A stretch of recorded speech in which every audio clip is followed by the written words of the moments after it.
sharing. Yeah, wonderful. Okay, we're good to go. Bienvenue, bonjour tout le monde. Thank you everyone for coming to the first event of season 3 and it's the 41st event of Disrupting Disruptions, the Feminist and Accessible Publishing, Communications, and Technologies Practices Speaker and Workshop Series. I'm Dr. Alex Ketchum, and I'm a professor of feminist and social justice studies at McGill University and the organizer of this series. The Feminist and Accessible Publishing, Communications, and Technologies Practices Speaker and Workshop Series seeks to bring together scholars, creators, and people in industry working at the intersections of digital humanities, computer science, feminist studies, disability studies, communication studies, LGBTQ studies, history, and critical race theory. We are hosting 10 virtual events this fall, and you're welcome to join us at all of them. You can find our full schedule as well as video recordings of past events at disruptingdisruptions.com. You can also find our list of sponsors, including Shirk, You, and the Indigenous Futures Lab. For this event, recording is enabled so that the event can be embedded on our website. But don't worry, only the speakers will be shown in the video. We also have a Q&A option available. So it's right down at the bottom. So throughout the talk, you can type in your questions in the Q&A box, and there will be some time at the end for Clara Evans to answer them. We can't guarantee that every question will be answered, but we are grateful to the discussion that you generate. Thank you to our captioner for today, Sarah. And again, if you didn't hear it earlier, we have captions. If you need them, we have a professional captioner, so you can enable it at the bottom of your screen. Okay, so past series speakers, Suzanne Kite and Jess McLean, have pointed to the physical and material impacts of the digital world. While the events this semester are virtual, everything that we do is tied to the land and the space that we are on. We must always be mindful of the lands that the servers enabling our virtual events are on. Furthermore, as the series seeks to draw attention to power relations that have been invisibilized, it is important to acknowledge Canada's long colonial history and current political practices. The series is affiliated with the Institute for Gender, Sexuality, and Feminist Studies of McGill University. We are currently located, McGill is currently located in Tiohtià:ke, Montreal, on unceded Kanien'kehá:ka territory. Furthermore, the ongoing efforts by Indigenous communities such as the Wet'suwet'en people at the Unistoten camp make clear the ever-present and ongoing colonial violence in Canada. Interwoven with this history of colonization is one of enslavement and racism. This university's namesake, James McGill, enslaved Black and Indigenous peoples. It was in part from the money he acquired through these violent acts that McGill University was founded. These histories are here with us in this space and inform the conversations we have today. I encourage you to learn about the lands that you are on. Nativeland.ca is a fantastic resource. So thank you all for coming and joining us today. Now for today's event. Clara Evans is a writer and a musician. She is the singer and co-author of the Grammy-nominated pop group YACHT and the founding editor of Terraform, Vice's science fiction vertical. She is the former Futures editor of Motherboard and a contributor to Vice, Rhizome, The Guardian, Wired, the LA Review of Books, Design, Quartz, OneZero, and Aeon. Sorry for that. She is an advisor to graduate design students at Art Center College of Design and a member of the cyberfeminist collective Deep Lab. She lives in Los Angeles, and of course, she is the author of the fantastic book Broadband. If you haven't read it yet, totally read it, check it out. It's amazing. So please join me in welcoming Clara Evans. Thank you. Hi, everyone. Thank you so much for having me. I should probably acknowledge before we begin that I am calling today from Los Angeles, California, which beyond being the beating cultural heart of the universe is the unceded ancestral indigenous land of the Tongva and Chumash people. Let me just play my keynote for you really quick. Oops, not that. I'm so excited to be here. I feel really honored that I get to kick off this season of this series. I think it's really exciting to be the first, although a little bit scary. So here we go. Voila. Yeah, it's funny, when I was invited to participate, I told Dr. Ketchum that this series has hosted so many of my heroes, and this season is no different. I actually went on something of a tear yesterday on the website, just RSVPing for the talks that are coming up the rest of the season, because there's so many really exciting guests coming up. So it's really a privilege to be part of this, and thank you to everyone involved in organizing it for making this happen and for making the talks available after the fact online. I'm just going to boot up my hard drive. I really also appreciate that this series aims to build the bridge between the humanities and social sciences and computer science and engineering on the other side. Much has been said, and I'm sure will continue to be said in this coming season about the darkness of the chasm between technology and the humanities. I should know I kind of exist in that space. I'm neither a coder nor a social scientist. I'm just a writer. I'm an observer. And I hope that I can be a useful flashlight through this darkness. I'm interested in exploring this space because I'm interested in the places where technology touches human life. I think that's where all the interesting stuff is. I think that's where the meat is.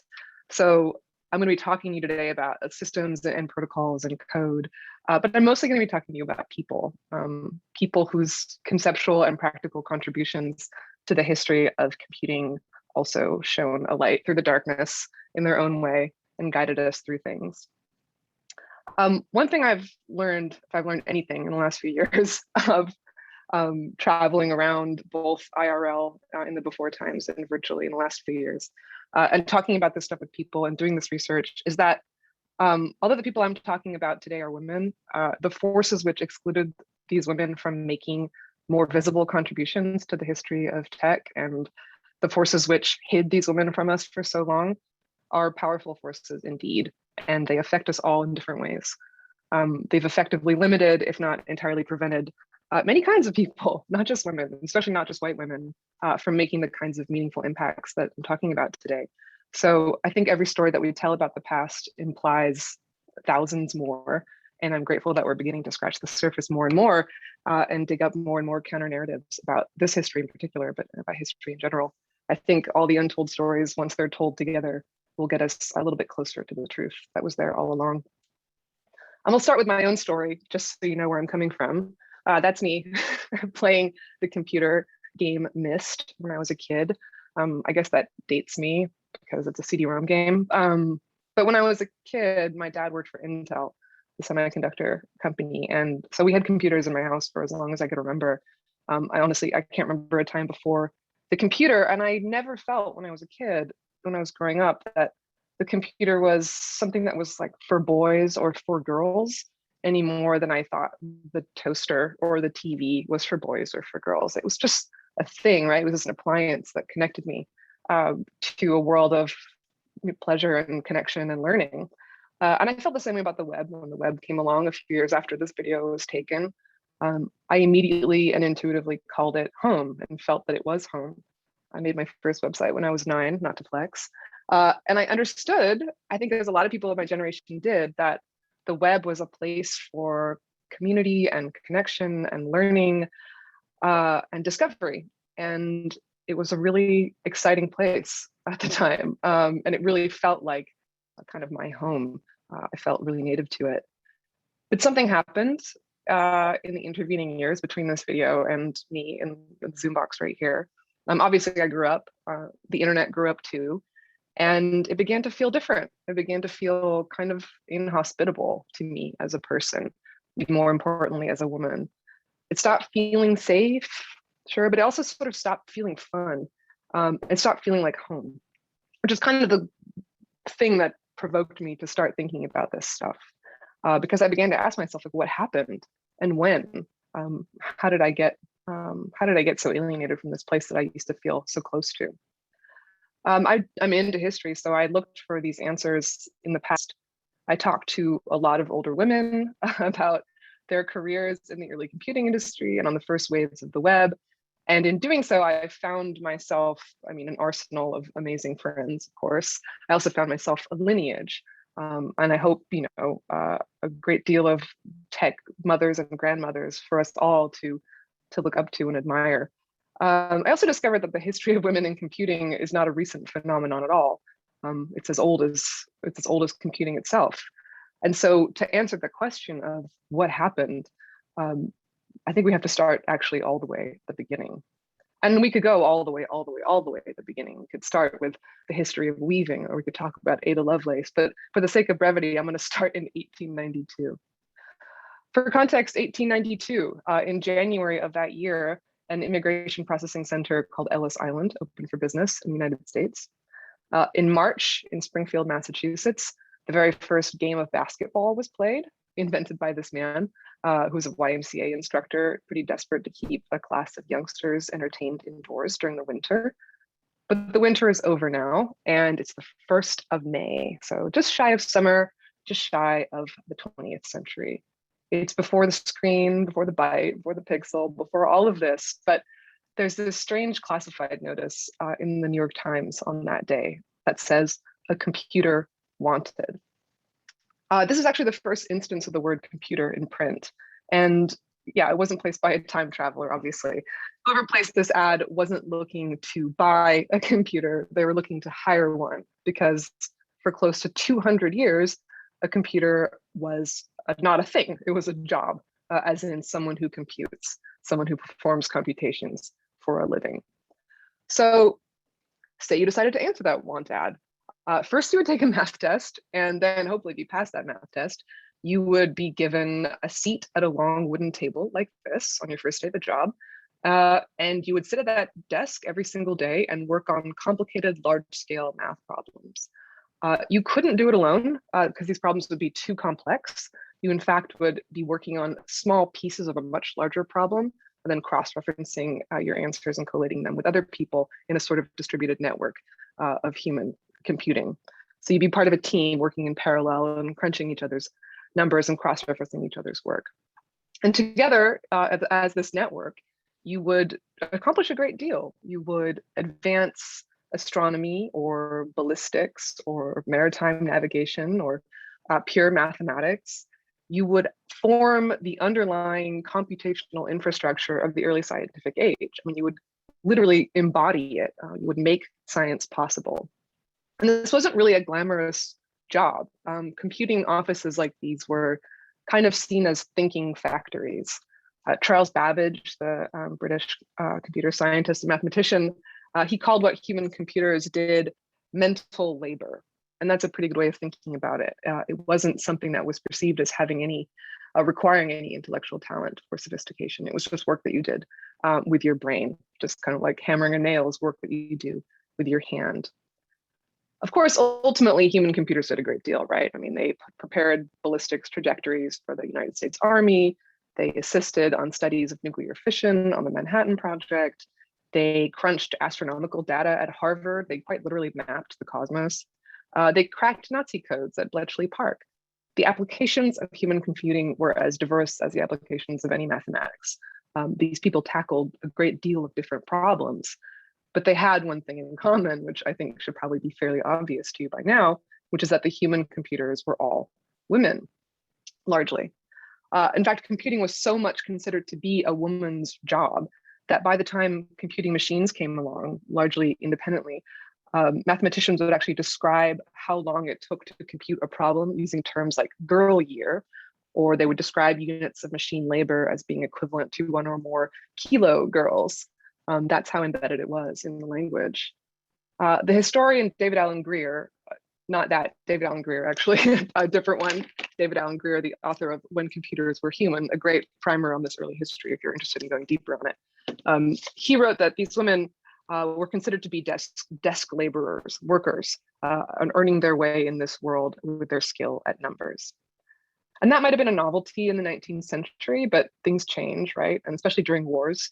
Major wars always have an unmistakable effect on gender and work. The First and Second World Wars ushered a great deal of women into the workplace, most famously, of course, as mechanics, riveters, right? But also as typists, computers, clerks, and telephone operators. Telephone companies were the first mass employers of the female workforce. So in 1891, 8,000 women were employed by the telephone companies. By 1946, nearly 250,000. And once again, I bring this up because these are female bodies and minds forming the physical infrastructure of an emerging technological age.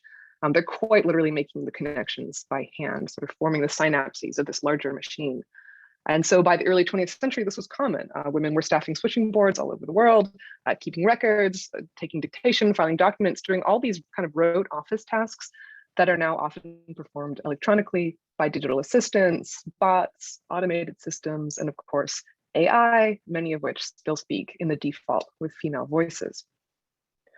As for the human computers, they began to disappear around the mid-1940s. Although in some domains, of course, most famously in aeronautics, important calculations continued to be calculated and checked by hand well into the 1970s, which is when NASA dissolved the human computing divisions that were made famous, of course, by the book and film Hidden Figures.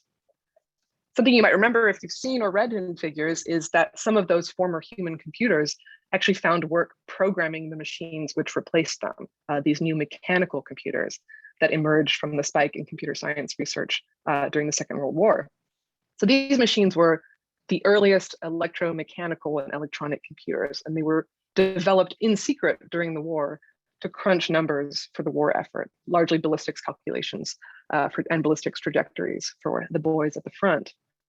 And the first people hired to operate those machines during the war were women who had already been doing those exact same ballistics calculations by hand. And because software was not yet seen as something any more important than physically patching cables like a telephone operator, or handling cards and paperwork like a secretary, or doing math like a computer, these were roles that were given to women without much thought. It was kind of assumed that that would be the role. And these women accepted the work gladly because here was something that they could finally do with their mathematics educations that wasn't just teaching or becoming a secretary at an insurance company or something. Except, of course, that operating one of these early mechanical computers was not a simple proposition at all. It wasn't obvious. These machines were the first of their kind, so there were no instruction manuals. The engineers who built these machines didn't think about creating manuals for programming. There was no precedent. These computers, again, were the first of their kind. So, for example, when the mathematician Grace Hopper was assigned to program the Mark I computer at Harvard in 1944, she had to quite literally reverse engineer the machine to which she was assigned, which involved studying wiring diagrams and taking components apart, essentially bootlegging herself an engineering education. I mean, she was no slouch. She was like the 11th woman to get a PhD in mathematics from Yale, but she wasn't an engineer, and she had to sort of teach herself how to become an engineer until she understood the workings of the machine, as well as, if not better than, the people who had built it. The same thing was true for the 6 women, all of whom were former human computers, who were assigned to the first all-electronic programmable computer, the ENIAC, by the US Army in Pennsylvania. And when I talk about programming the ENIAC, I'm not talking about sitting at a screen and typing into a keyboard. I'm talking about programming at the machine level, which means physically crawling around inside this giant room-sized, giant black steel assemblage. And replacing burned out vacuum tubes, which would burn out, at a remarkable frequency. Fixing shorted connections, rewiring control boards. And so by the time these women were finished doing that, with very physical labor, the ENIAC could run differential calculus equations in seconds, but their role was officially classified as being sub-professional. Their role was not recognized at all.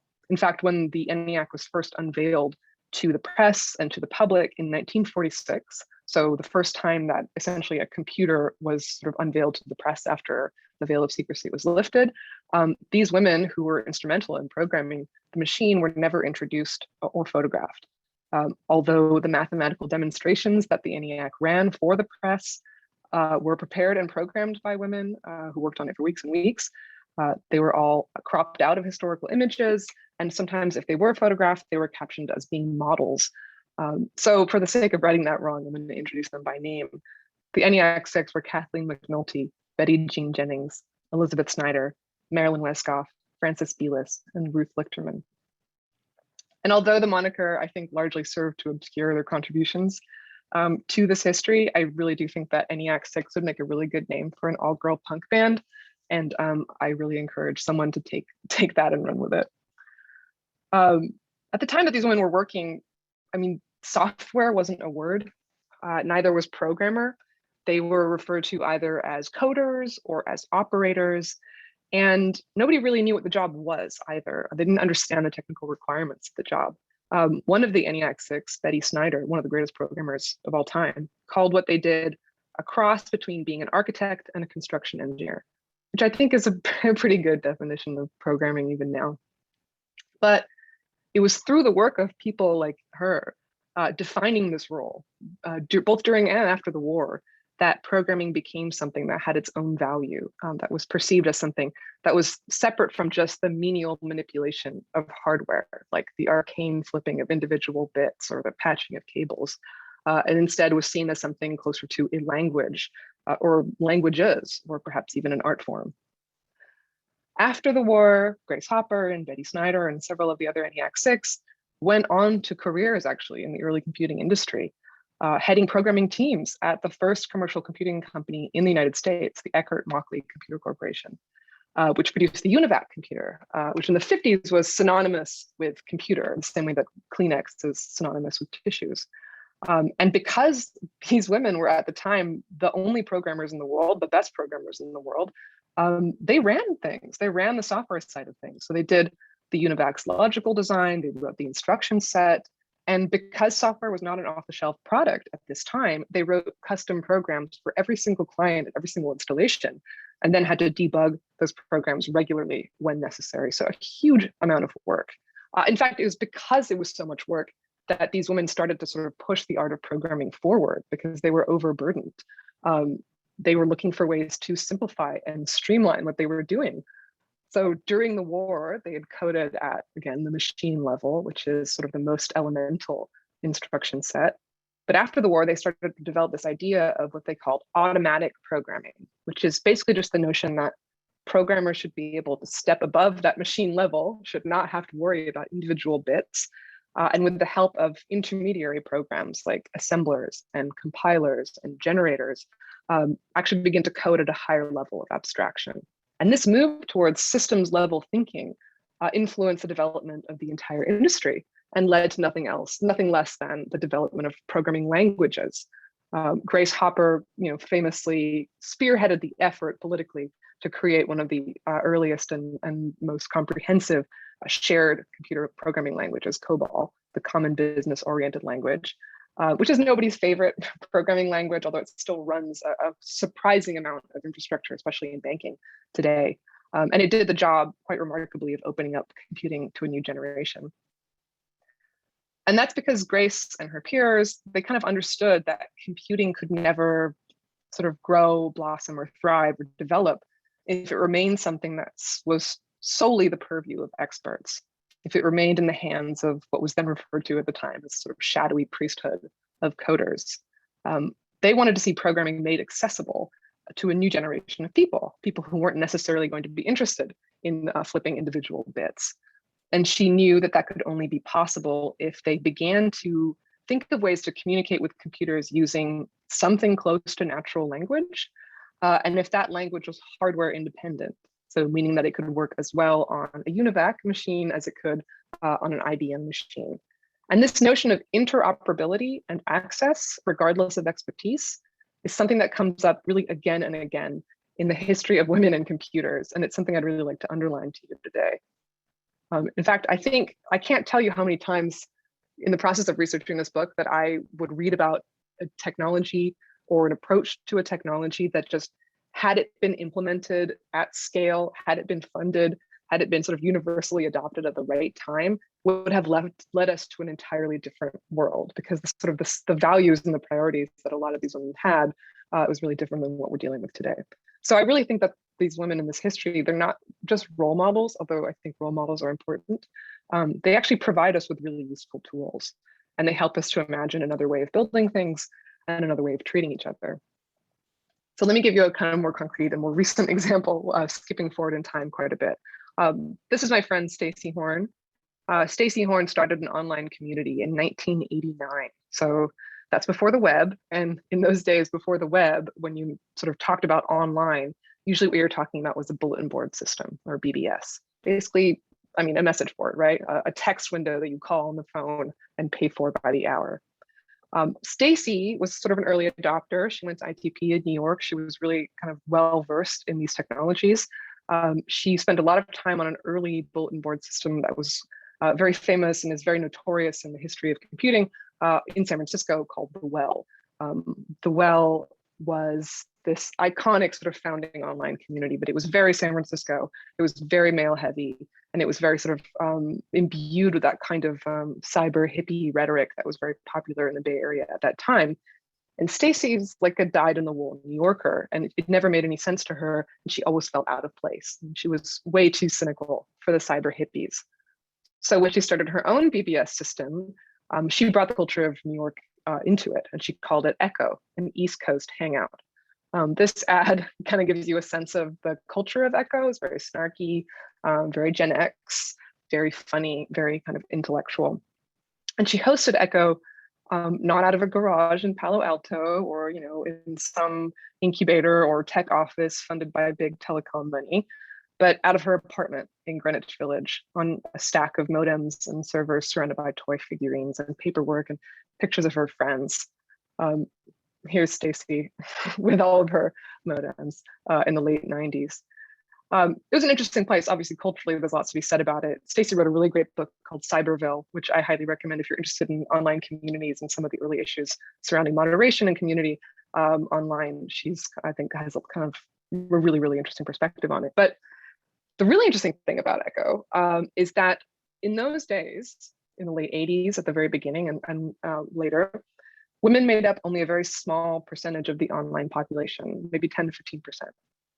So using a female identity in early social spaces like, a BBS system or a listserv or a news group or a multi-user domain, these kind of text-based spaces of the early internet, if you had a female identity in those spaces, you would often experience, if not like immediate harassment, then immediate undue attention, which effectively meant that a lot of women, early users and early adopters would use gender neutral or male pseudonyms in order to just not be bothered, which is great. And there's lots of like fantastically interesting writing about gender play in early cyberspace that, again, I can recommend books, but it effectively meant that it was genuinely hard for women to find one another online because you never really knew. But Echo's user base was 40% female. So not exactly parity, but light years ahead of any other space. It really was one of the earliest spaces online to be even remotely hospitable to women, although Stacy always resisted the idea that she did it to create some kind of safe space for women. Like I said, she's a Gen Xer and a dyed-in-the-wool New Yorker. In the 90s, she wrote, "Bite me. I wanted to get more women on Echo to make it better." She wasn't creating a refuge, right, or making some accommodation to a vulnerable population, because she understood that diversity isn't some favor that you do to the underrepresented. It's an asset that serves the entire community. And Stacy was making her whole system better. I mean, she was building a platform that the offering was conversation and community, right? So she knew that more women meant more perspectives, more conversation, and an online service whose success was predicated on providing compelling conversation for its users, that translated to a better product. So for her, it was a business decision. Stacy had those female users because she was the only founder trying, or even remotely trying, to court women. She would do things that no other founder would do. For example, she would recruit people from non-technical spaces. She would go to bars and parties and like poetry readings and art openings in New York and just talk to people that she thought were interesting and try to convince them to do what seemed, really strange at the time, which is spend $100 on a modem and pay for the privilege of dialing into her community. She made access free for women for an entire year. She would make specific spaces for women on her service. So although there were public spaces that were shared by all, there were also female-only spaces where women could talk to each other about, things that women talk to each other about, also report instances of harassment. It was a small enough community that if a woman left Echo, Stacy would call her on the phone and ask her what happened. And she spoke to women's groups about the internet. She taught Unix classes out of her apartment so that a lack of technical know-how wouldn't be a limiting factor for people. Here she is on Charlie Rose explaining how to use BBS. But her main strategy, I mean, all of that kind of pounding the pavement was really important, but her main strategy was actually just baked into the design of the system. Back in those days, online communities were moderated by hosts, basically just users who received free access to the service in exchange for, the role of guiding conversation and, keeping people happy and, basically like hosts at a party. We still have this and a little bit online on platforms like Reddit, but most of this kind of moderation has been outsourced now to a shadow world of traumatized contract workers who have little to no relationship to the communities that they moderate, which is a whole other conversation. But Every conversation on Echo always had a host. In fact, every conversation always had two hosts, a man and a woman, which effectively meant that when women dialed into the service, some of whom were maybe dialing into an online community for the very first time in their lives, they immediately saw themselves represented, not just in the power structure of the space, but also in the culture of the space, which meant that they were usually more eager to jump into conversation and participate. Women were not lurkers on Echo. Women were very much part of the community. Echo actually still exists, which makes it one of the oldest continuously operating online communities in the world. This is what it looks like now. You access it via the terminal. It's still text-based, it's still Unix-based, it's essentially millennial proof. It takes a little bit of doing to figure out how to use it. You actually have to send away in the mail for a user packet in order to become a member of the community, but it still hosts a very dynamic and committed community of users because Stacy never left them behind. She never sold, she never franchised, she never advertised, she never indulged in the fantasy of a lucrative IPO, even though she was at ground level during the Silicon Alley bubble, and many of her peers and contemporaries who were making much more, ineffable products became billionaires. She never even made the jump to the web, because when the first web browser came along, Mosaic, it wasn't an obvious proposition to port the community over to the web. The web was free. This is a paying service. It's a completely different system. And she couldn't afford to create a web interface, so she didn't. So here we have this technology which has managed to survive for decades and decades through all the highs and lows of the history of technology by simply, sort of staying true to its core design and staying true to its core community. That meant that Stacy never got rich and she never got famous, but I think her accomplishment is massive. It remains massive to me anyway, because she did two things. She managed to achieve something close to gender parity in an almost completely male-dominated internet because she just cared enough to make it happen. And her platform has actually stayed online for decades, again, nurturing this small but committed community of users because she cared enough to keep it so, to keep it alive. And I think that's a really important and operative word here, care. And we don't hear a lot about care in relation to online space, social media. I think we would call Echo a form of social media. I think for a lot of people in tech as an industry, caring has a very specific meaning. It means caring about something, being passionate, right? Taking a big risk on a big idea, building something with no immediate promise of remuneration, taking risks. All of that is fantastic. All of that is admirable. But what Stacy's legacy represents to me is sort of a different side of that word. It's not just caring about, it's also caring after, caring for, taking care, right? Just continuing that commitment of care beyond the excitement of the initial pitch or the initial moment, and actually into the tedious workaday, decade-spanning realities of what a technology is once it's been built, specifically a technology that really touches human lives the way this one did. And this kind of care, this caring after, this taking care, is something that our culture associates with women still. And I think in Silicon Valley, at least, professional realms that are associated with this kind of work, such as content moderation, tend to be filled with people, usually women, whose skills are not seen as being technical skills. But the way I understand it, I think care is very much a technical skill, because software is a mechanism by which human beings facilitate tasks for other human beings. And in order to do that well, in order to do that effectively, one has to understand the task, but also understand the person approaching the task, understand the mental model that that person has of the tasks, understand the context in which that person operates, who they are surrounded by, and how to translate all those messy realities of human life into something functional. One also has to determine whether this tool solves a problem or simply creates new problems. And that usually means going beyond the simple metrics of things like growth and user stickiness and market share, and considering larger implications like mental health, civic health, civic life, community, society at large. And I think that social skills are actually essential in all of that. And again, by social skills, I don't mean getting along with people. I mean being able to see people as being enmeshed and entangled within a larger social context in a world of other people, and to see any technological object that you create in that context as being equally entangled and enmeshed in all of that. And ultimately, yeah, I do mean caring about those people. It certainly helps.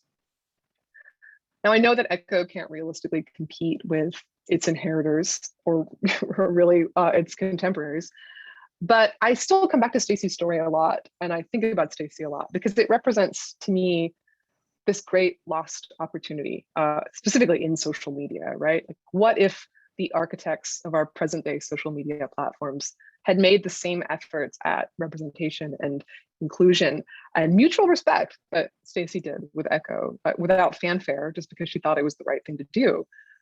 What if those values, that approach, were actually baked into the way that we do things rather than tacked on after the fact, after people have been hurt, after the damage has been done, after the new problems have been caused?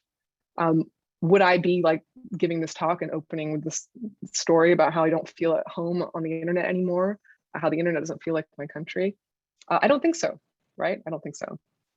And the thing is that Stacy is not really an outlier. She's an exceptional human being, but she's not really an outlier in terms of her values. Because if you're looking for women in the history of technology, it does actually really help to look first where people are cared for, to look in places where form gives way to function, where metrics give way to meaning, and where capital gives way to community. To give you another example, this is another one of my friends.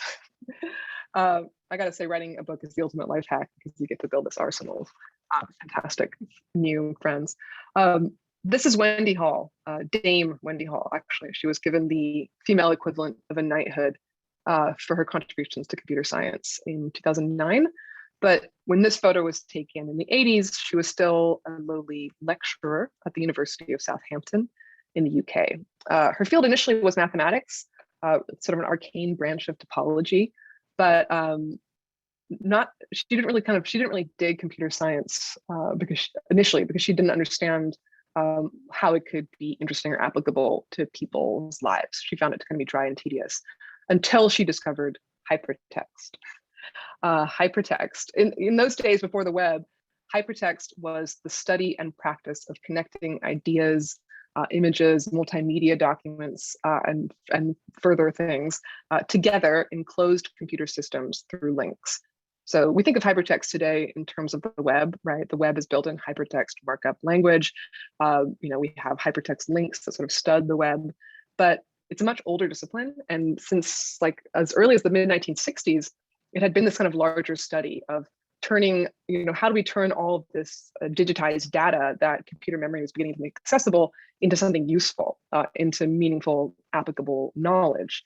And as technology progressed and as memory increased and the amount of information we were working with increased, it became more and more complex as a question. And all these sort of interrelations and implications became something of a utopian cause in some corners of Silicon Valley. Wendy had been turned on to hypertext through this like totally strange, anachronistic BBC system called the Domesday Project. It was essentially this countrywide effort that was funded by the BBC to digitally document British life. It was released in 1986 as 2 digital laser discs that you could kind of navigate by pointing and clicking. Wendy got turned on to this and she found herself sort of clicking through all the material into these discs. So for example, she was clicking through virtual walks in the British countryside, images of British cities, maps, first-person accounts written by school children from all around the country, all of which were indexed and easily navigable. What knocked Wendy out about it, though, wasn't the material itself, which was easily accessible enough in any library, but how it was navigated. So this interface that you're seeing here, this is before the web, before CD-ROMs. This idea of pointing and clicking through, a kind of geographic metaphor of the room, moving around intuitively, following the mouse and going places. All of this was hugely novel, this idea of following visual cues to click around. And it made all this impersonal data feel accessible and immediate in a really interesting way. It also made it comprehensible to people outside of computer science. And combined with the emerging technology of the personal computer, Wendy sort of put two and two together and saw that this technology was going to make previously inaccessible information accessible to a lot of people. And that felt revolutionary to her. That felt like something she wanted to get involved with. Her colleagues at Southampton in the computer science department told her that there was no future for her in computer science or in her department if she carried on with this hypertext or hypermedia stuff, because they didn't see it as being serious computer science. They didn't see it as being technical because it touched human life, because it concerned the sort of navigation, sort of intuitive navigation of information and sharing of information and building connections. All these things were not considered to be serious, or as serious as, you know, writing compilers or something. But she ignored them, thankfully. She actually went to the US, where hypertext was sort of becoming a thing, and she dedicated her efforts to building her own system. And when she came back to the UK, she decided she wanted to build a system that would make it possible for people to navigate library materials through lots and lots of sort of interconnected multimedia documents. She began with the archives at the University of Southampton's library, but by 1989, she was heading a team that had built an entire system called Microcosm. Now, just as the World Wide Web would do a few years later, Microcosm demonstrated in a very tactile way this new and immediate way of navigating information. It made information that would otherwise be kind of locked away in the library dynamic and alive and accessible and adaptable to the user. In fact, it wasn't like the web at all. In many ways, it was better. You probably know this, but I'm going to give you a quick primer on the fundamentals here. On the web, links are contextual, which means they are embedded in documents, which means effectively that when the destination of a link changes or is taken down, that link rots, right? We get what's called a 404 error, and the file just cannot be found. Very common part of doing business on the web. You know, I think the average lifespan of a website is about 9 years, which means effectively that the web is full of these 404 errors. And we kind of take it for granted, but it's really tragic to get a 404 error, because what that means is the piece of information about what connected two different ideas, like the nature of that link, that metadata is gone forever. And that's like a huge loss cumulatively for our culture. We're losing sort of top layer of information about kind of the why of all these interconnections that we've been making collectively as a society since the dawn of the World Wide Web. It's kind of bad news. Wendy's system, Microcosm, although, you know, much smaller and radically simpler in many ways, had a different system completely. It kept all the links separate in this sort of separate database called a link base. And that link base would communicate with documents without leaving a mark on them. The links sort of were not embedded in the documents in the same way they are on the web, which made a link in Microcosm kind of like an overlay rather than a structural change to the material. Again, effectively, that meant that a link could have multiple sources and destinations. A link could go to more than one place, could have more than one direction. Different users could layer different links over the same material depending on their degree of fluency with the material, right? So an elementary school child would get different links than a PhD student, or a specialist would get different links than a generalist. The system was adaptable to people, and it was built to facilitate learning. It valued also that very, very important piece that we have lost now, which is the nature of the connections between things, that why, which is so crucial. And there were a lot of hypertext systems like this in Wendy's day, especially throughout the 80s. And they were coming out of universities and research labs and companies like Apple, IBM, Xerox, Symbolics, Sun. Nearly every major team building these hypertext systems during the 80s had women in senior positions, if not running the show entirely. And there's a lot of reasons for that. Partially, I think it's because hypertext as a discipline was just more welcoming to people from different backgrounds. And hypertext as a field was interesting to people who were outside of kind of classical computer science and programming. If you went to an early hypertext conference in the late 80s or early 90s, you would be surrounded by computer scientists, but also social scientists and humanists and historians and poets and writers and artists. Basically what Wendy called the literati of computer science. It wasn't all just sort of hard-nosed coders. It was people who were interested in the question of making meaning out of data. And I know that these systems don't look like much today, especially because they're like, you know, scans of screenshots of ancient interfaces, but these hypertext systems were all really exciting and interesting in different ways and different from one another. And they all sort of manifested and brought apart different conventions which we use still in the web today. Things like the bookmark, for example, or the anchor link come from these early hypertext systems.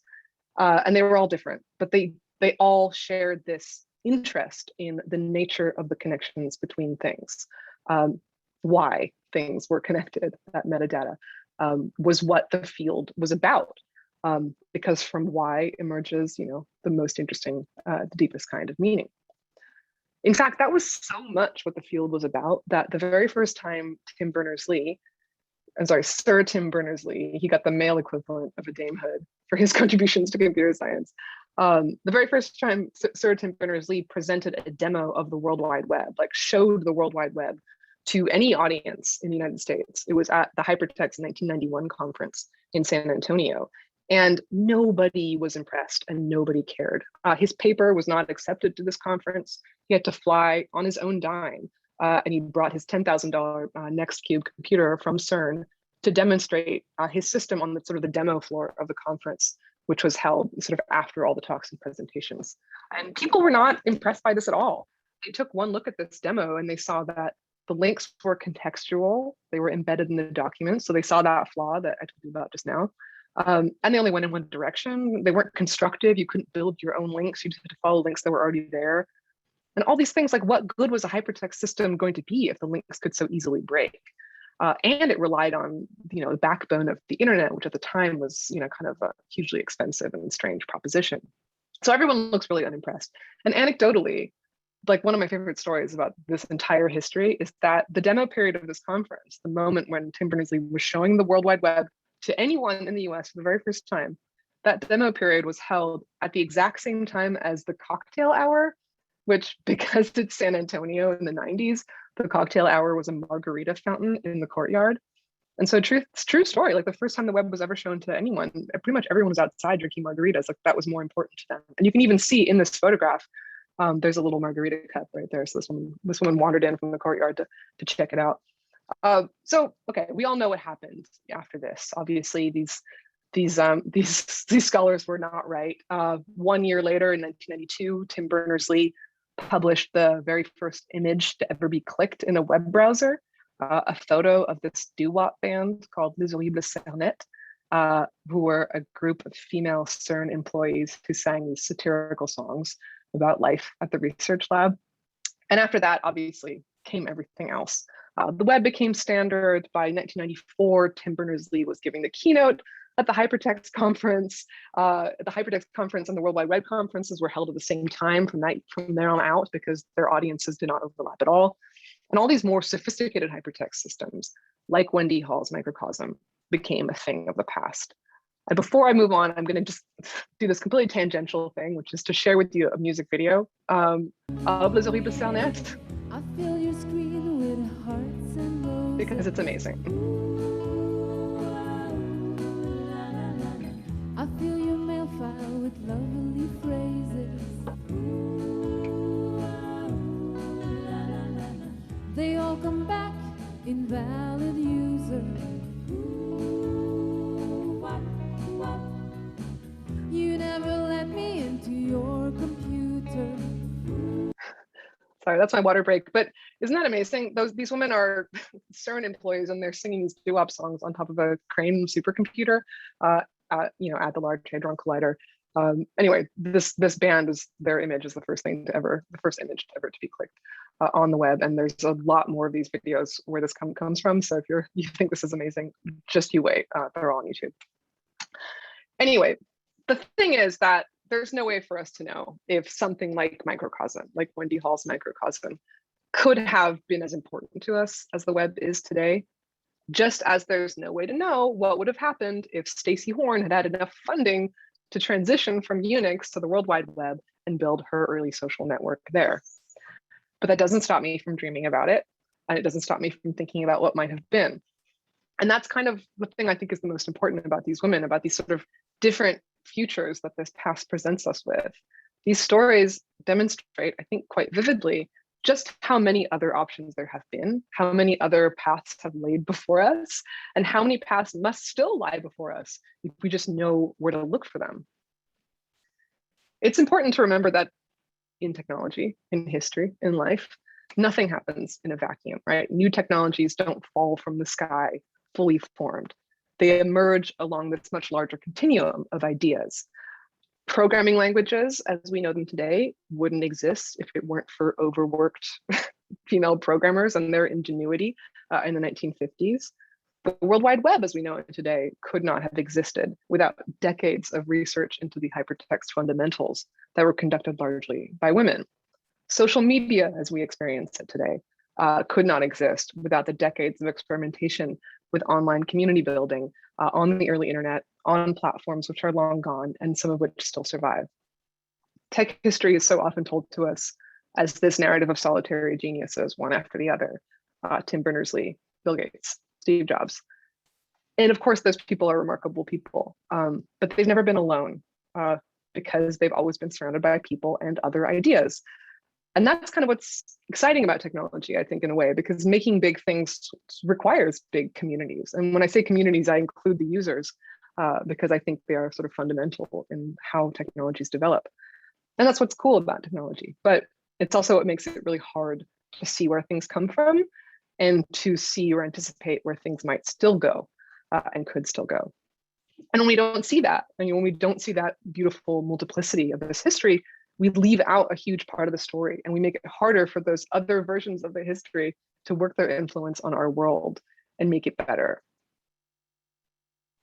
Machines can now calculate in fractions of a second what it would have taken a human computing office, many, many girl years to complete.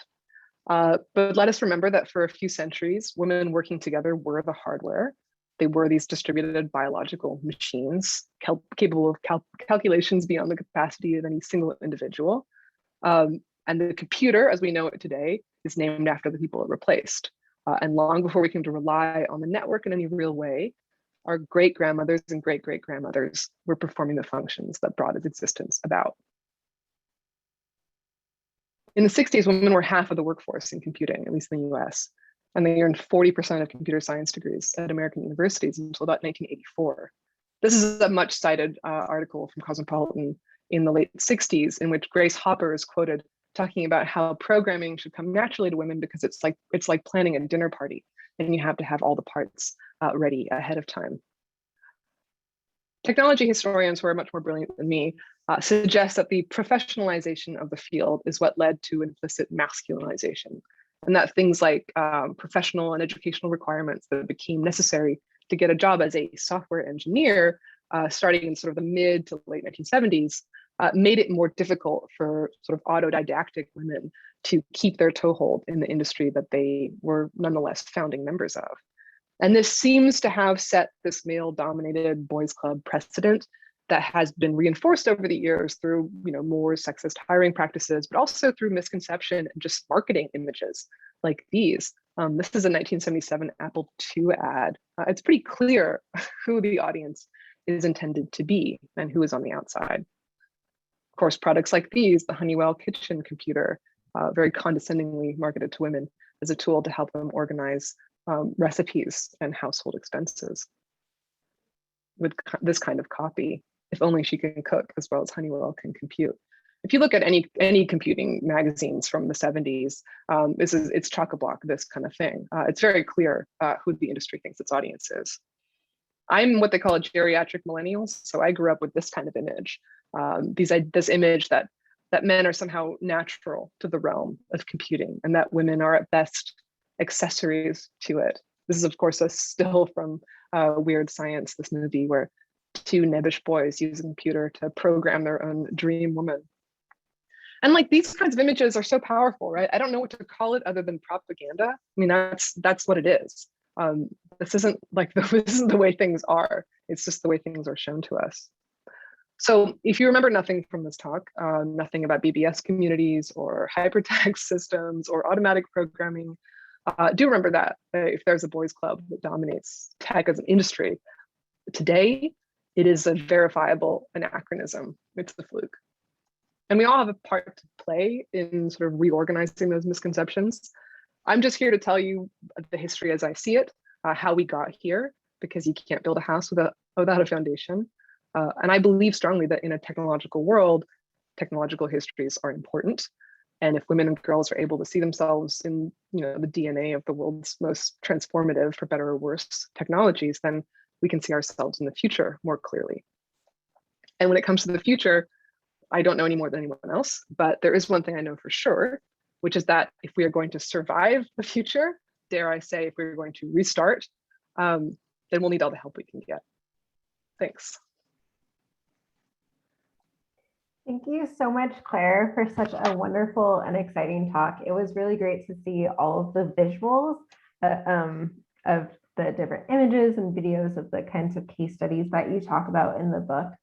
For all of the people for all the people participating, if you have questions, you can type them into the Q&A box and we will we'll ask them. So thank you for doing that. And I see we already have one question. I'm just going to start us off with one though. So I'm kind of curious about kind of your method and approach of how you chose the case studies. Was it through looking at spaces of care, as you talked about in the talk? Like, I'm wondering how you found out about resource one, for example, a case study in the book, or the cave example. Like, how did you narrow down your case studies? How did you choose which parts? And like, were people kind of connecting you between? I'm just kind of curious about. Yeah. I didn't have a very cogent process, to be honest with you. I mean, this is my first book, so it was like serial killer Post-it notes on the wall for 3 years. But I will say that I basically started by reading all the histories that exist now of this time period, and just with an eye for human women's names. Like, I would just go through the highlighter and underline each name, like, who's this person in the footnotes, who's this like third cited scholar on this paper, and then just look as many of them up as I could, track down as many of those people down as I could, talk to them, ask them who they think I should be talking to, and then just, goes on from there. But it is really remarkable how many people are footnotes in the history who made such, outsized contributions, actually, when you actually talk to them about their experiences. It's the first and most maddening thing about this process. I felt this huge burden of responsibility when writing the book. And I know that my book is not the first or last, hopefully, book on this subject, and there are many more narratives to emerge, but I felt this like, oh my God, I got to make sure that every single person who's been, who wasn't in the innovators or who wasn't in, hackers, can actually have a little bit of space in these pages, which meant that my first draft was like basically an encyclopedia. Like, it was just paragraphs of lists of people's names, trying to like squeeze them all in. And my editor, bless her heart, was like, you can't do this. No one's going to want to read it. You have to sort of focus on the stories that are the most compelling narratively, and hope that they can kind of be a way in, which is what I tried to do, basically. So, I mean, for every person who's profiled explicitly in the book and whose story I tell, like, they're sort of like they're the tip of the iceberg, to use a pretty obvious metaphor. I mean, they're like the most visible and compelling character, but there's so much more beneath that. And I tried to make sure that all those other names are, in the citations and stuff, so you could, if you were interested, you could keep going.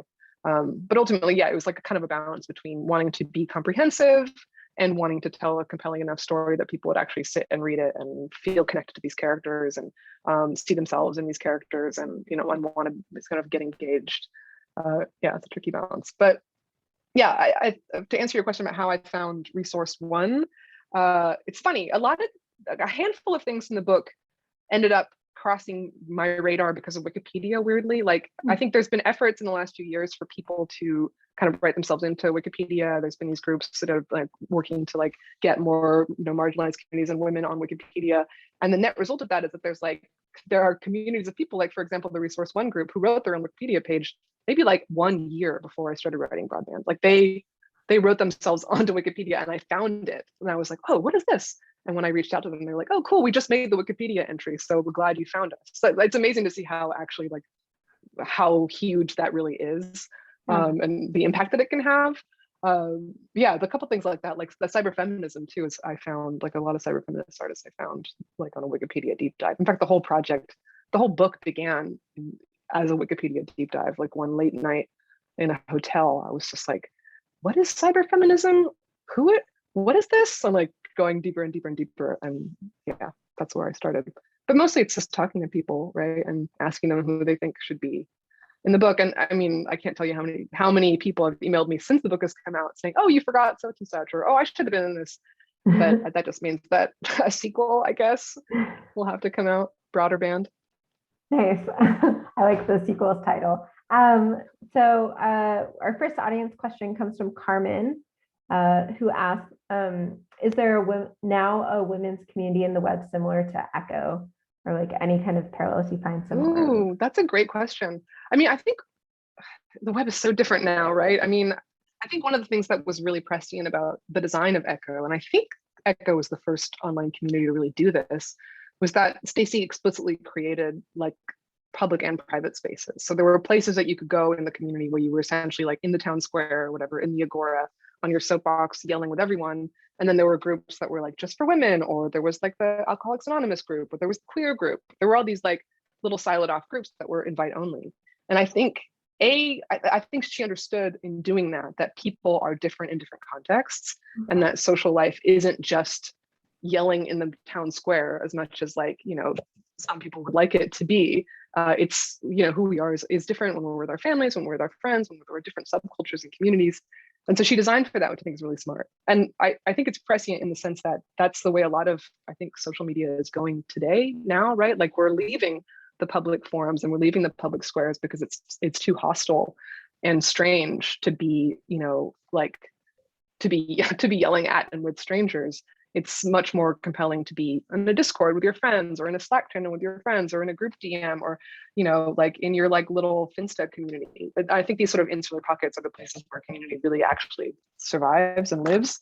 So in that sense, I'm sure there are countless groups that are the inheritors of Stacy's legacy. Wonderful, thank you. So, and also for people watching, also some of my research assistants are on the call too, so they might also pop up to ask questions. But Please. there's another, and please people like feel free to ask questions. But there's another, while we're waiting for more people to write in, Carmen asked another question about what are you currently working on? Ooh, well, I was talking about this a little bit before the call. I'm really interested right now in the question of intelligence and computation, and how intelligence manifests. I went through a phase. I'm also in this kind of, I'm gonna rewind. I'm also a musician. After I wrote Broadband, I spent 2 years working on like composing music using artificial intelligence. I got really interested in AI, but not in the sense that I wanted to write about AI, but it made me interested in intelligence as a larger question. So then that's kind of where I am now, is thinking about how can we learn from the natural world? What can we learn from the natural world in designing systems that are equitable and functional and intelligent? Are there things like, what can fungus teach us? What can slime mold teach us? What can plants teach us? What can animals teach us? About intelligence that we might want to sort of take with us in our hubristic attempt to create artificial intelligence. And is artificial intelligence really even a valuable goal at all? And should we be perhaps focusing our energies on something more like, you know, collaborative synthetic intelligence of all living beings on the planet? Not to be like totally a tree hugger, but I think I'm really interested in those issues right now. And I think there's this kind of overlap that's emerging between biology and computation, in both in AI, but also in things like A-life and in like biological computers and synthetic biology. And I think that's super fascinating space and a really fertile space, I mean, so to speak. So that's what I'm working on now. I'm writing a lot of freelance stuff about that and working towards a book project. Amazing. Ted, do you want to read the next question? Thanks. Yeah, so Sadie asked I'm interested in the moments of offline interaction that you mentioned briefly, and I assume that many of these women supported each other and interacted. Can you talk a bit about these in IRL interactions and how they may have been important for these histories? Thanks. Oh, I love that. Yeah, I mean, the book spans like 200 years of history. So obviously, you know, the Grace Hoppers and the ENIAC6s of this world are no longer with us. So I wasn't able to become friends with them. But everyone from about like 1965 onward is pretty much still with us. And yeah, I mean, yes, there's an element of them telling me about each other and telling me about each other's influence, especially the people who are working in the early web. They all were kind of a more robust community. I think the people who were working in the 70s were a little bit more atomized and isolated from one another, because the technology that might connect them was still emerging, right? But there are these like beautiful instances of connection and overlapping in a lot of these cases, especially like really interesting cases of like sort of generational overlaps, like people on their way out of the industry sort of influencing people who were coming into it at the time. But yeah, I mean, it's all these like amorphous networks of people, right? I mean, that's the thing that's the most, I don't know, that's why I love history. That's why I love tech. I think it's all about what people decided to do in the moment. All these things that we take for granted as being like the way things are. It's just like, oh yeah, like a bunch of academics in the 70s like thought it should be designed this way, and they like had a couple meetings about it, drank some coffee and banged it out. It's not like it's set in stone. And once you kind of internalize that, it makes the whole thing seem much more fluid and adaptable, and like we might be able to actually make changes because it's just about the here and now. And the more you hear about those coffee meetings and like late night coding sessions, you're like, oh yeah, this could happen again. This just keeps on happening. That's what it is. But yeah, that also just anecdotally, I mean, all the women that I got to interview for this book, I mean, I sent so many cold emails to people just, hey, I'm writing this thing, would you be interested in talking to me? 100% of them wrote back to me immediately. Like not a single person, ghosted me or gave me the cold shoulder. Everybody was super excited to have their story told and to share anecdotes about themselves and their communities. And a lot of them are still in my life. And when I was like really promoting the book in the early days of it coming out, when we were doing lots of in-person events, like I got to see a lot of them in person and like do talks with them and do panels with them. I got to like induct this woman, Jake Feinler, into the Women in Technology International Hall of Fame. Like there were so many beautiful moments like that where I got to actually kind of come full circle and, continue to like lift these women up and make sure that their stories were remembered. That's amazing. Gabriella writes, how have you reacted to the effort of getting more women into STEM programs, knowing that women are a big part of the creation of STEM to begin with? I think it's great. I mean, obviously, I think it's great. I think it's long overdue. I hope it's not too little too late. I think it's really powerful to work towards these goals starting really young. So I think like early STEM education is really, really powerful. And I can hope that like it took us a generation and change to kind of get to where we are, and it will probably like take another generation and change to get us out of where we are and to kind of recontextualize this whole field. But I am hopeful, and I think there's a lot of very sincere effort to right these wrongs. It's just that like when we get to the actual workplace where people are actually building things, if that environment is hostile to women, then no amount of like coding classes in the 4th grade is going to prepare us for that. I think it's going to have to be a collective effort like we all have a burden to shoulder in this. It's something that has to come from the top down as well. And I'm less hopeful about that, but I don't know. I hope to be proven wrong. Yeah, so we have another question here, but I'm going to quickly interject with my own question. I was really interested when you were kind of talking about, the ways in which the internet is using hyperlinks and kind of granting a lot of things to a sort of internet oblivion or void. And then kind of talking about how that there was a different way in which like these type of like links were imagined. And I don't know, I guess I wanted to know what you thought, I don't know, could be the new possibilities for the ways in which this could be imagined on the internet, and to possibly to create links that are more sustainable and not like pushing a bunch of things into the void. Yeah, totally. I mean, it's like it's difficult because there is like a sizable difference between the World Wide Web and these early hypertext systems, which is that these early hypertext systems were closed systems. They were usually like hosted on a university server or like on a small group of computers. They were never intended to be these like massive global systems. They were systems for, archiving and navigating information within a kind of closed scenario. That doesn't mean they couldn't have been scaled had the interest been there. It's just that when the web came along, and it was so much like it was so much more like adaptable to sort of the network effect. It was free. It was rudimentary, but it worked. And there was a sort of mass adoption that obliterated any other previous effort. I don't think any of the hypertext pioneers anticipated that the power of the network effect in that capacity.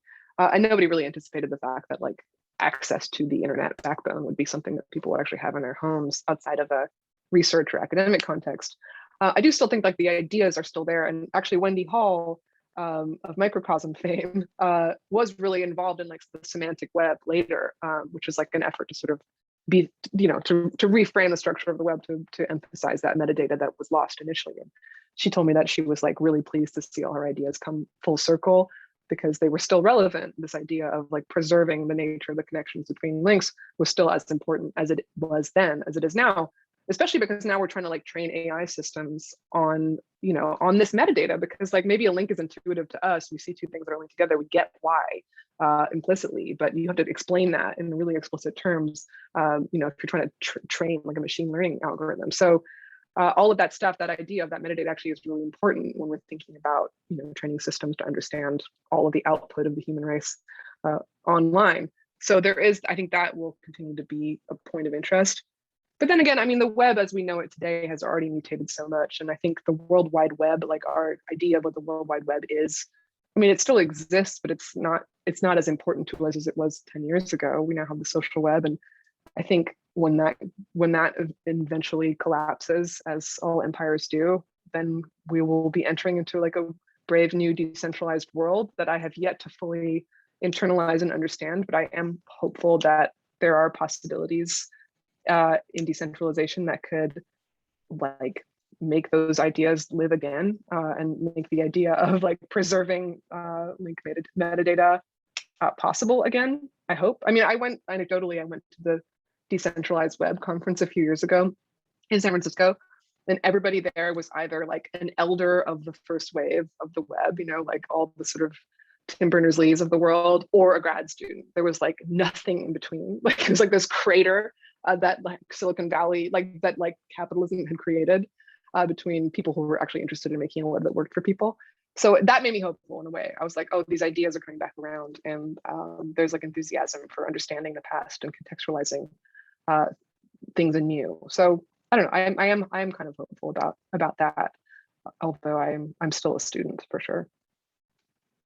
Awesome, thank you so much. All right, so we have Magdalena saying, can you expand on the idea that care is technical and how that is enacted or precluded in relation to the formation of the internet and or the web? Since internet is really technical and the web is the social component, perhaps that distinction is not useful either, question mark.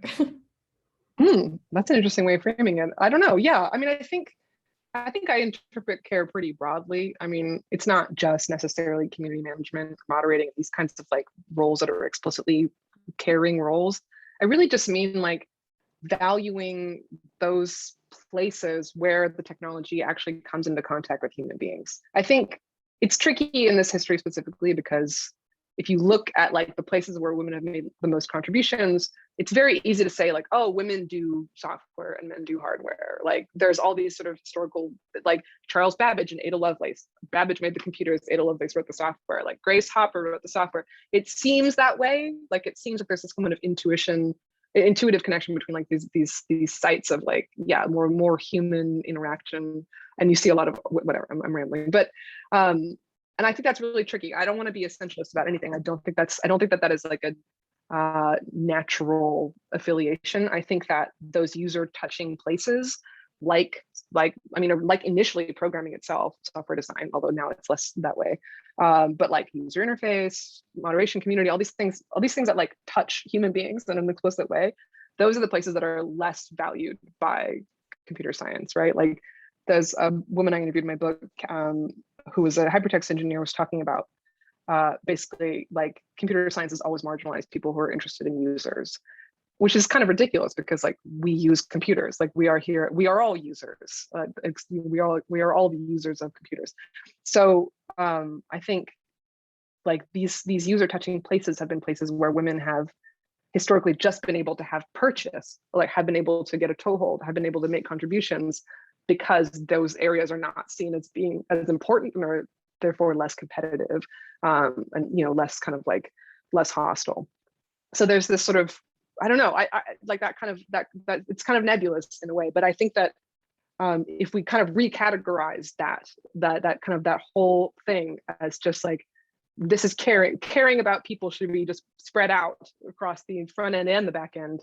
It should be sort of integral to the way that we design things. Then we, I think, loosen the categories a lot, and we create more spaces for people to move back and forth between front end and back end, and for there to be less of like this kind of binary division between the two, if that makes sense. And I think that's something that would benefit us all. Thank you. So Julia asks, or writes, to somehow echo, and then writes ha, to somehow echo Carmen's question, do you think that today a web safe space is possible, somewhere free of incels, where women could feel at home again? Are you hopeful about the future of web communities? Is there a hopefulness? I don't want to be glib. No, I mean, I think that's to go back to that conversation about private spaces. I think that's where it's at. I think that we can't. We're dealing now with the consequences of people designing social spaces for the web with the assumption that everybody would want to be in public all the time and be visible all the time and be heard by everyone all the time. And that's not healthy. And as you scale that model up, you end up in this environment where you're trying to create community for communities in the billions, and that just can't be done. I mean, you can't create like an equitable, safe, fun community at that scale. You can't invite everyone on earth to the party. There's too many. It's just a mess, and we're obviously dealing with that now, right? Like that's what Facebook is. So I think the goal should not be to continually grow forever. The goal should be to create to create the affordances by which people can build their own communities that they are stakeholders in, that they can like collectively place make together, that they can be the stewards of, and that they can moderate themselves. That's the only way to have like a civil community, is when it's small enough that everyone kind of knows each other, and we can, people can have discussions that are difficult but work through them without it becoming like overblown and dangerous. So I think that's it. And I think that's happening. I mean, I think that's what Discord is, right? It's like people creating these communities that are specific to an interest, which is weirdly like the way that things were in the early web. Like people formed communities around niche interests, sometimes around geographical location, and not so much about, this sort of larger scale thing. And that's happening again. So I think that's good. And I think that's potentially, those are spaces where women can be free of incels, although I don't know, in this world where we can be free of the darkness is around us at all times. The best that we can do is bring the light, right? And maybe we can, Ty, if you're able to kind of combine Nicole and Sarah's questions. I think this will be probably the last question, just so we're mindful of time.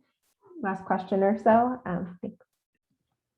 Yeah, so we have a few questions just kind of on the pandemic and just the ways in which you feel like this is shaping how you're thinking about your work, and in general, how this is shaping the way that we're interacting with this technology. That's nice. Well, I'm still kind of feeling my way through it, to be totally honest with you, but I think there are silver linings. I think I don't know, I used to like travel around all the time and go to conferences and give talks at things, which is wonderful, obviously. Like I'm so grateful and privileged and blessed to be able to do that. But I really like this. Sometimes now we get to do these events where we're all like, regardless of geographical location, getting to be together. I think like we've made huge strides forward for accessibility for communities that have been asking for that for a really long time. I think that's really exciting. Like there's all these things that seemed impossible before that are now just like basic accommodations that we get to make for one another. And I think that is like a form of care that is really beautiful. And I'm pleased to see that develop, and I hope that it stays. And I hope that like we continue to have these kind of hybrid model events moving forward, and things like that, which I think that's really nice. In terms of, I don't know, I mean, I don't know, the pandemic, I don't know. I really thought I'd be able to write more than I have. That's it's actually really difficult to be isolated from people. Yeah, I don't know. I'm struggling with it, to be honest. I really miss the outside stimulus of the world, and it used to be a really big part of my practice. And now, yeah, I'm lucky. I feel really lucky that I get to have this kind of thing still. But I don't know. That's not a very hopeful answer for like the last question, but well, maybe I think we just need to like care for each other. Well, I think These that are hard actually times. that ties in well to like Hannah's question, which maybe can be our last question, which is, do you have tips on integrating care into how we use and internalize the web? How has your research altered your techno habits? I love that. Well, I think part of it is just taking time to evaluate what you're actually doing with your time. And I know there's like a million, you know, like log off gurus who are telling you to spend less time on Instagram. And I'm like, realistically, that's not happening, right? But I think we can work on cultivating spaces online that are meaningful to us, whatever form that takes. I think pursuing interests is really nice, like taking part in a community that has to do with something that you're passionate about, rather than just like the madding crowds of the open internet, I think is meaningful. I've been really inspired watching people do that over the last couple of years. And I also think that there are like people who are building interesting and productive alternatives to the soul grabbing parts of social media. I'm a very hardcore user of this website called Arena, which is kind of a Pinterest for nerds. It's essentially, I mean, it's kind of the dream of hypertext brought back to life, in that it's a community of like writers and designers and people who are just interested in cool stuff, who are building these collaborative webs of knowledge on different subjects.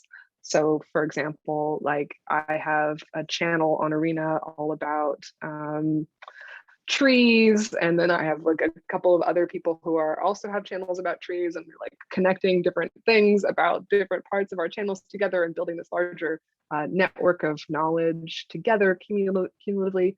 And that's kind of, I think, part of this larger kind of digital gardening movement of people who are trying to cultivate much more intentional spaces that aren't about rapid turnaround and aren't about you know, churning out content constantly, but rather slowly cultivating things and letting them kind of breathe and grow according to season, not to be like super literal about it.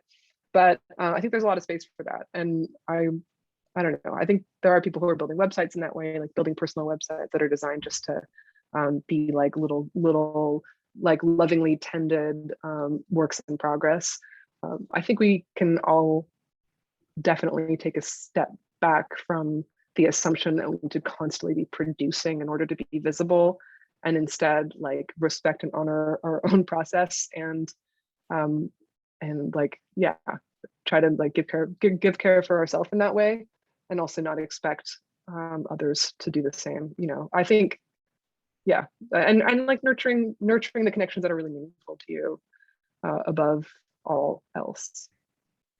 Awesome. Well, that's such like a hopeful note to end on.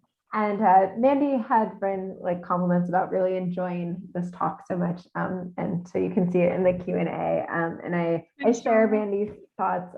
This has been wonderful. I want to thank you so much for doing this talk and sharing your insights. And for everyone still watching, definitely check out the book. They help promote it more. And thank you, Ty, for doing the tech. Thank you to our captioner, Sarah, for helping make this more accessible. And I hope everyone has a lovely evening. Thank you so much. We have another event next week with Moya Bailey, and we have 10 this semester. So please join us at all of them and tell your friends. Have a great evening. Bye. Thank you so much for inviting me. Have a great night. Thanks.